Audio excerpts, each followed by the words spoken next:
Avouez, est-ce que vous vous touchez toujours de la même façon depuis peut-être 10 ans? Peut-être toujours dans la même position, le même geste. Aujourd'hui, j'avais envie de vous aider à pimenter, à explorer les sensations de votre corps de façon différente. On va voir 5 positions très originales pour découvrir d'autres sensations à l'intérieur de votre corps. Et révolutionner ce que vous faites déjà, juste en twistant la position. J'ai un top 5 de positions, vous allez me dire en commentaire, je suis sûre que vous ne les avez jamais essayées. Ça va vous faire de nouvelles sensations. Vous êtes prêts? Alors, avant de plonger dans le vif du sujet et de vous donner les 5 positions, je vais vous donner 4 règles de base à respecter, quelle que soit votre méthode de plaisir. La première, c'est idéalement d'utiliser du lubrifiant. Bah oui, c'est important pour avoir des sensations de glisse et pas vous faire mal. La deuxième, c'est de respecter la règle de ne pas trop serrer. Si vous sentez un engourdissement, c'est mauvais signe, vous arrêtez tout de suite. Donc si douleur ou engourdissement, c'est que vous serrez trop, il faut lâcher un peu. Ensuite, on change toujours une seule variable à la fois. La pression, le rythme ou l'endroit. Et pas tout en même temps. Et la dernière règle de base que beaucoup de gens oublient, c'est la respiration. Vous respirez par le nez et vous expirez par le nez, de façon profonde pour vous aider à être dans vos sensations, dans vos corps. Et idéalement, vous faites ce qu'on appelle une respiration 4-6. 4 temps pour inspirer et 6 temps pour expirer. Ça va vous aider à avoir moins de tension dans votre corps et à plus kiffer. Allez, on fait les 5 positions, vous allez les adorer. La première position, j'ai adoré la détourner, c'est une position qu'on utilise beaucoup entre femmes, et notamment entre femmes qui font l'amour entre elles. Et je me suis dit, cette position, je la kiffe bien. J'adore quand je fais l'amour avec une femme, me frotter. Les sensations de frottement, elles sont super agréables quand on est une femme. Et je me suis dit, c'est dommage que les gars ne puissent pas ressentir la même chose. Donc j'ai détourné ça pour vous proposer une variante. La variante où vous allez pouvoir, en solo, ressentir avec des frottements des sensations qui sont assez proches de celles de la pénétration. L'idée là, ça va être de ne pas utiliser ses petites mains et d'aller se frotter sur un coussin. On va garder les jambes assez ouvertes, donc un petit peu écartées ou largement écartées, et on va se mettre sur un coussin, comme s'il y avait une partenaire ou un partenaire en dessous de vous. Donc vous ne mettez pas le coussin au niveau de votre ventre, ça ne servira à rien parce que c'est pas là qu'il y a votre banane. Vous mettez bien ça un petit peu plus bas, dans la zone de votre banane. Et vous allez pouvoir vous frotter, faire des mouvements. Et là, la petite astuce que je vous donne, c'est de ne pas faire un mouvement de ligne droite. Vous allez essayer de progresser pour quand vous voulez donner beaucoup de plaisir à un ou une partenaire, et essayer de faire déjà des arcs de cercle. Faire un mouvement qui ne soit pas la ligne droite. C'est pas comme ça qu'on a beaucoup de plaisir si vous faites l'amour avec une femme. Mais on fait un mouvement déjà de rotation avec votre bassin. L'idée, bien sûr, là, c'est d'utiliser du lubrifiant. Vous mettez du lubrifiant sur votre banane et aussi un petit peu sur le coussin.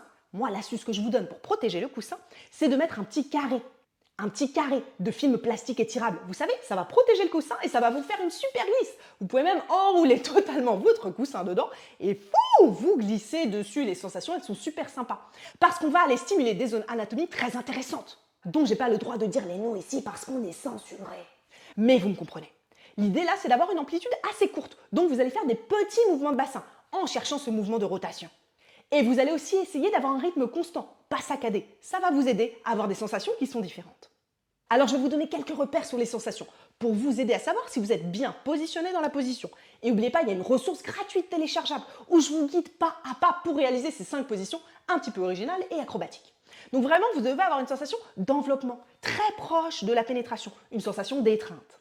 Les 2 erreurs les plus fréquentes dans cette position et que vous allez vouloir éviter, la première c'est de mettre le coussin trop haut, on l'a dit, on ne stimule pas le bon endroit, et l'autre c'est de faire des mouvements trop amples. Si vous faites des mouvements très amples, vous allez moins stimuler la base de la banane. Et c'est cette petite partie du frein qu'on va aller vraiment essayer de titiller ici pour des sensations très intenses. Vous pouvez faire varier cette position, vous vous en doutez, en changeant le support sur lequel vous allez vous frotter, pas en utilisant vos mains. On peut même mettre un t-shirt plié, un petit peu doux, ou même un tissu en microfibre. Ça va changer les sensations que vous allez ressentir au niveau de votre banane. Ensuite, ma deuxième idée, la deuxième position, c'est d'aller détourner la cuillère en solo. Bah ouais, je me suis dit, je pense qu'il y a une position où il n'y a aucun gars qui sonne du plaisir comme ça. Franchement, c'est la petite cuillère. Déjà, finalement, c'est pas très utilisé à deux, mais alors tout seul, franchement, je vois pas. Et je me suis dit, pourtant, je pense qu'il y a un potentiel sur cette position. Et pas que pour la porte de derrière. Donc, pour donner du plaisir à votre banane comme ça, vous vous mettez bien sûr sur le côté, et vous avez vos 2 mains que vous pouvez utiliser. Là, l'astuce que j'ai eue, c'est de plutôt qu'utiliser un grip et la main de la même façon que d'habitude, vous allez la passer par derrière. Et oui, vous contournez votre hanche et vous allez à ce moment-là récupérer une prise qui est très différente de ce que vous faites d'habitude. En passant derrière votre jambe, vous n'allez pas attraper votre banane de la même façon, avec la main du dessus. Et ça va vous permettre d'avoir d'autres sensations. Vous pouvez aussi utiliser la main du dessous pour aller chercher et stimuler, appuyer sur votre périnée. Donc là, on a vraiment un angle inédit de stimulation que vous ne connaissez pas et qui va donc vous faire des nouvelles sensations. Vous allez aussi pouvoir travailler deux éléments qui sont ultra importants pour avoir le contrôle sur son et sur les mouvements ensuite, surtout si vous êtes avec un ou une partenaire. C'est quoi? C'est le rythme. On contrôle très bien dans cette position. Et vous pourrez ensuite l'utiliser, faire le petite cuillère avec une personne devant vous et apprendre à bien contrôler ce rythme. Vous allez aussi pouvoir, dans cette position, vraiment vous détendre. Parce que souvent, quand on prend quelqu'un, eh bien, on est un peu tendu. Moi, j'adore prendre des femmes, et des hommes aussi, et je sais qu'on est un peu tendu parfois. On est très enjoué, on a envie d'y aller, et du coup, on est dans la tension. Alors que si on prend quelqu'un alors qu'on est en petite cuillère, on peut apprendre à détendre son corps. Pourquoi c'est important? Parce qu'on peut aussi apprendre dans ce cas-là à détendre son corps, mais aussi son périnée, pour pouvoir tenir plus longtemps. Et ça, je pense que ça vous intéresse. Donc là, l'idée, ça va vraiment être d'aller chercher des micro-mouvements de va-et-vient. 3 à 4 cm max. Donc on n'est pas sur beaucoup d'amplitude, mais on est sur se concentrer sur les sensations. N'oubliez pas, votre main passe par derrière, donc vous n'allez pas pouvoir faire de grands mouvements. C'est pas ça l'idée. On va se concentrer encore une fois sur le rythme. Et l'autre main, la main du bas, va effectuer des pressions circulaires au niveau du périnée. On appuie, on met de la pression, et vous allez voir, ça va augmenter également vos sensations. Donc là, ce qui est intéressant, c'est que vous allez avoir un mélange de sensations, justement. Des sensations de surface, par le haut, enfin par derrière, et des sensations grâce au périnée beaucoup plus en profondeur. Donc vous avez deux goûts en même temps. N'oubliez pas dans cette position, comme on a vu, de bien respirer. 4 secondes par le nez et 6 secondes quand j'expire. J'inspire 4 secondes, j'expire 6 secondes parce que je vais encore une fois apprendre dans cette position à bien me détendre pour mieux contrôler. Les deux erreurs les plus fréquentes dans cette position, c'est de trop serrer. Vous savez, je vous ai dit que si vous commencez à avoir mal ou si vous avez une sensation d'engourdissement, c'est que vous serrez trop. Eh bien, dans ce cas, ça peut arriver parce qu'on passe par l'autre côté, donc parfois quand on attrape, on serre un peu trop. Vous sentez un engourdissement, vous relâchez. Donc ça, c'est la première grosse erreur. La deuxième grosse erreur, c'est d'avoir le poignet crispé. Je suis crispé parce que je passe par derrière ou que j'essaie de toucher mon périnée, donc je vais crisper mon poignet, je vais avoir des crampes, ça ne va pas être confortable, je vais soit fatiguer, soit avoir un mouvement saccadé qui n'est pas très intéressant. Là, les deux variantes que je peux vous proposer si vous fatiguez, c'est déjà de tourner la petite cuillère. Vous pouvez vous mettre de l'autre côté. Et dans ce cas, c'est plus la même main qui est en dessous. La deuxième chose, c'est au niveau du périnée, on peut aussi mettre une serviette un peu chaude qui va aussi aller stimuler la zone sans avoir à passer votre autre main. La troisième position un peu originale que j'ai très envie de vous faire essayer, c'est entre les cuisses. Bah oui, alors ça m'est venu, je ne vais pas citer le nom de mon ex qui a fait ça, mais pour rigoler, il a voulu cacher sa banane entre ses cuisses. Il a fermé les cuisses et pouf, il a mis sa banane pour faire comme s'il avait une vulve. Eh bien j'ai bien rigolé et là en repensant je me suis dit mais il ne pourrait pas se stimuler comme ça. Donc j'ai eu cette vision et je me suis dit ok, je pense qu'on peut. Et j'ai testé, vous inquiétez pas, ça marche. Et donc l'idée là c'est de faire une stimulation entre les cuisses. Encore une fois, sans votre main. Vous allez refermer les jambes et serrer les jambes. Et là, soit vous mettez votre banane entre vos cuisses et vous allez pouvoir serrer et bouger, soit vous mettez un coussin pour augmenter la pression et augmenter la stimulation. Le but, c'est d'avoir vraiment une sensation d'étreinte grâce à vos cuisses, grâce au coussin, sans utiliser vos mains. Et je vous avoue que cette position, elle est vraiment idéale si vous avez une qui est variable. Parce que peut-être que si c'est très dur, ce sera difficile à réaliser. Mais pour tous les autres degrés de rigidité, c'est très sympa à utiliser. Vous allez faire cette position allongé sur le dos, simplement, ou assis sur le bord d'un lit, sur le bord d'un canapé. C'est très adapté aussi. L'idée, bien sûr, vous en doutez, là, c'est de mettre beaucoup de lubrifiant. Il faut que votre banane, elle puisse glisser entre vos cuisses ou au niveau du coussin. C'est très important pour avoir des bonnes sensations. Sinon, on va juste avoir l'impression qu'il ne se passe rien du tout. Là, ce qui va être important à ajuster, c'est quoi? C'est la pression des cuisses. Plus vos cuisses sont serrées, plus vous allez avoir une sensation d'étreinte. Vous allez aussi vraiment utiliser votre bassin. C'est le mouvement de bassin qui va donner le plaisir et pas l'utilisation des mains.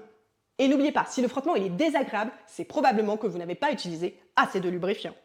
Et si vous ressentez une pression à la base de votre banane, c'est peut-être que vous avez une trop forte pour réaliser cette position. Il est possible aussi de faire une petite variation en utilisant sa main. On va utiliser sa main en faisant un halo qu'on va mettre à la base de la banane pour la guider et rajouter une forme de pression qui va rajouter des sensations. Et vous continuez à bouger votre bassin. Vous pouvez aussi utiliser autre chose que le coussin, par exemple une serviette un peu chaude enveloppée. La quatrième position que j'avais envie de vous partager, c'était l'idée bigou. Je me suis dit, franchement, moi j'aime bien avoir deux goûts en même temps. Vous savez, nous on a la chance, on peut souvent stimuler des zones différentes et avoir deux goûts en même temps. Je me suis dit que j'avais très envie de vous offrir ce plaisir-là. Donc j'ai inventé une position qui va vous permettre de faire les deux. Vous allez avoir une sensation très légère, très précise, ce que j'appelle une sensation d'orfèvre, et en même temps une sensation plus dense qui va tenir. Vous avez deux mains, on va les utiliser.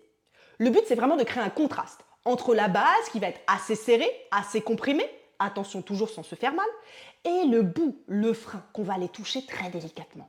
Avec des gestes dessus qui vont être vraiment hyper précis, comme un orfèvre. C'est une technique que j'adore pour mon propre petit bourgeon et que je vous transmets ici, les amis. Vous allez donc vous asseoir au bord d'un lit, au bord d'un canapé, pour être confortable. Une main va aller attraper la base pour bien maintenir avec un halo et va rester immobile. Mais ça va vous faire une vraie sensation. Et en même temps, l'autre va aller toucher et caresser le frein d'une façon ultra précise. Idéalement avec l'index ou le majeur et plein de lubrifiant. Et là, le mouvement qui donne le plus de sensations, c'est de faire des petits cercles. Donc vous allez faire des petits cercles avec cette deuxième main. L'idée vraiment là, c'est d'aller chercher de l'ultra lenteur. Vous faites des tout petits cercles sur cette zone et vous vous concentrez. Vous pouvez même fermer les yeux pour mieux ressentir. C'est intéressant aussi en tant qu'homme d'aller chercher des sensations qui sont plus subtiles que le bam bam bam bam, je te prends en levrette. Non, là, on va aller chercher plein de types de plaisirs et de sensations qui sont différentes et que vous pourrez avoir avec un ou une partenaire. Vous pouvez même souffler sur le bout de la banane pour rajouter des sensations de chaud, des sensations de froid, des sensations qui sont très intéressantes aussi. Là, les deux erreurs les plus fréquentes, c'est de trop serrer la base, vous avez des fourmillements, des sensations désagréables, ou de faire trop fort, ou de faire trop d'aller-retour, trop long au niveau du frein. Vous allez perdre de la sensation et vous allez perdre de la concentration sur la sensation que vous vivez justement. Cette position, elle est idéale pour faire du start and stop. On stimule un petit peu, on fait une pause quelques secondes, on se met dans son corps et on repart. Ça va vous aider aussi. La dernière position que j'avais envie de vous partager, c'est d'aller stimuler aussi le périnée. Je vous avoue, c'est mon ancien prof de musique qui m'a parlé de cette position. Je ne sais pas s'il va regarder cette vidéo. Il m'a dit que lui, quand il se donnait du plaisir, il appuyait toujours très fort sur son périnée en même temps et que ça faisait des sensations qui étaient très profondes. Je l'ai donc reproduit avec plusieurs partenaires qui m'ont dit que c'était très intéressant. Donc j'ai envie que vous alliez explorer ça en solo. On va activer la prostate de façon externe grâce au périnée. On va aller chercher à appuyer entre la porte de derrière et les... Cette zone-là, on met une pression dessus et en même temps on va se stimuler. On va avoir des sensations profondes et ça peut même vous faire comme des vagues de plaisir. Vous allez vous positionner sur le dos, les genoux fléchis. Vous mettez un coussin sur votre bassin pour que ce soit plus confortable et que vous ayez un accès plus simplifié à votre périnée. La première main va caresser la banane et la deuxième main va aller exercer une pression, parfois très forte, sur le périnée. Soit avec le bout des doigts, soit même avec le poing. Et vous verrez pour les membres Patreon, je vous fais une vidéo bonus exclusive cette semaine, super sympa, où j'ai trop rigolé, où j'ai détourné plein d'objets du quotidien et je vous donne plein d'idées pour créer vous-même des jouets et vous stimuler avec plein de choses. C'est ultra original et des sensations très sympas. L'idée là, au niveau des mouvements, c'est de stimuler d'une façon assez douce avec de l'amplitude votre banane. Et la deuxième main va exercer des pressions constantes. Ça peut être des pressions avec des cercles ou juste une pression, comme une impulsion. Vous allez le sentir. Les deux erreurs les plus fréquentes dans cette position, c'est de varier trop de rythme. Il faut vraiment être comme un métronome. Vos deux mains sont synchronisées. Le mouvement sur votre banane et la pression, les pulsations que vous imprimez. C'est ça qui va vous permettre de partir beaucoup plus loin et d'aller dans une forme de vague. Ou alors la deuxième erreur, c'est de ne pas appuyer au bon endroit. Vous devez appuyer au milieu, là, entre la porte de derrière et votre... Sinon, si vous appuyez trop haut, au niveau des... ça peut vous faire mal. Vous n'êtes juste pas au bon endroit. Voilà les amis, vous avez 5 positions super originales. Je vous invite à tester et à me mettre un petit mot, un petit commentaire. Vous savez que je réponds à tout le monde. Abonnez-vous aussi à la chaîne et likez cette vidéo. Et envoyez-la à d'autres personnes pour les faire sortir de la routine. Merci beaucoup. Ah oui, et je suis sûre que vous êtes très créatifs et que vous avez beaucoup d'autres idées. Donc vous pouvez aussi me proposer plein de positions et comme ça je tournerai un épisode 2 avec les meilleures propositions que vous m'avez mis en commentaire. Merci.